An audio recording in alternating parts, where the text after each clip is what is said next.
Hi everybody, this is Neil. Wanted to do a quick video on the install of some Baja Designs S1 lights that I just put on the roof of my 2021 Winnebago Revel. Yeah, the main reason that I wanted these lights was we do a lot of boondocking on forest roads like this, and sometimes we turn up at nighttime looking for a camp, and obviously it's super dark and it's not easy to see what is off to the side of the roads, like when you're scouting out a camp to see if it's a good size or if it's level or if it's clear. And I found that I would often have to stop the van and get out with a flashlight and kind of go explore. And I figured if I had some more lights on the roof, that would help me light up the side of the roads much more easily.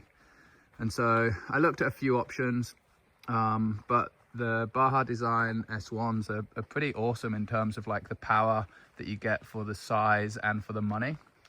And so I ended up going with those, and I put 4 on the roof on each corner. So I have, you know, the front side here. I'll show you the back ones in a moment. And I mounted them straight to the factory roof rack pretty easily. This one here on the front passenger side, I had to buy a stainless steel shelf bracket that you can probably just see in there, and I just cut that down. It was already painted black. I just cut it down and mounted that into the existing bolts up there, and then the other 3 all just mounted straight into the bolts that were already holding the factory the Winnebago roof rack together. And all I had to do was widen the hole in the S1 light mounts, and that was enough to get them on there.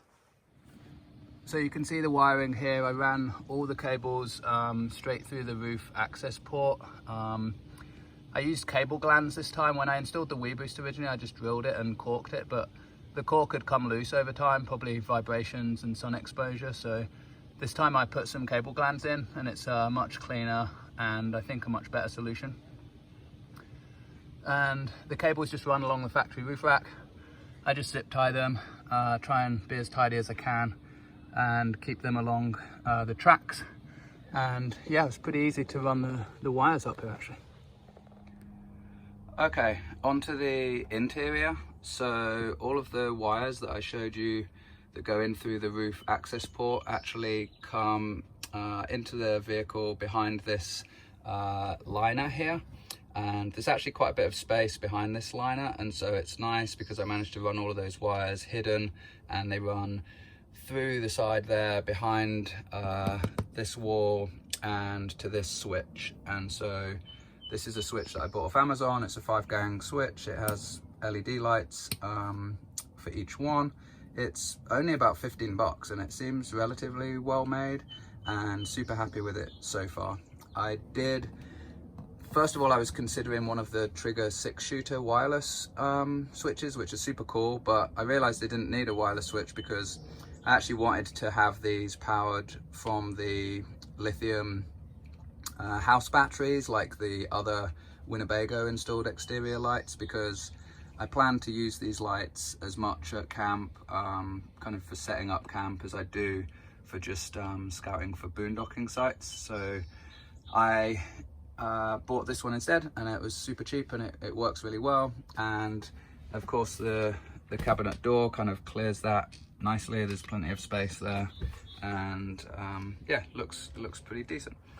And so I tapped into the 15 amp circuit that powers the USB and 12 volt cigarette style charger over here.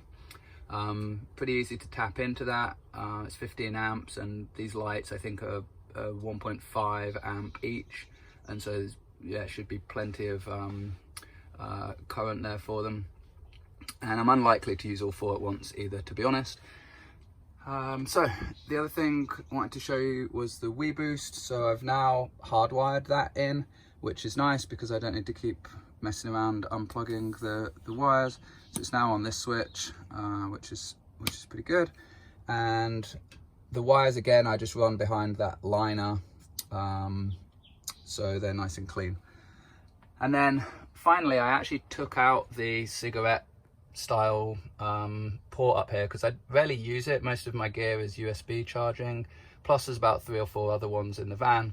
And what that did, it opened up this hole here, which I've used to run the cable for the interior antennae, again behind that liner inside of the cabinet, so there's no kind of cables lying around in there. It's all run behind.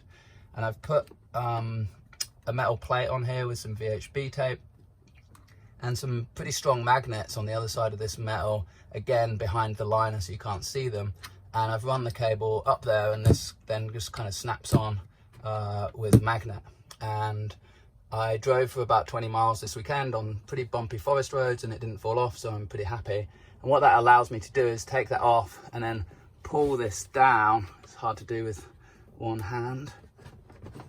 Pull it down here, and then I can relocate this wherever I like around the van, and when I'm done with it, I can tuck it all back up there and attach it back on.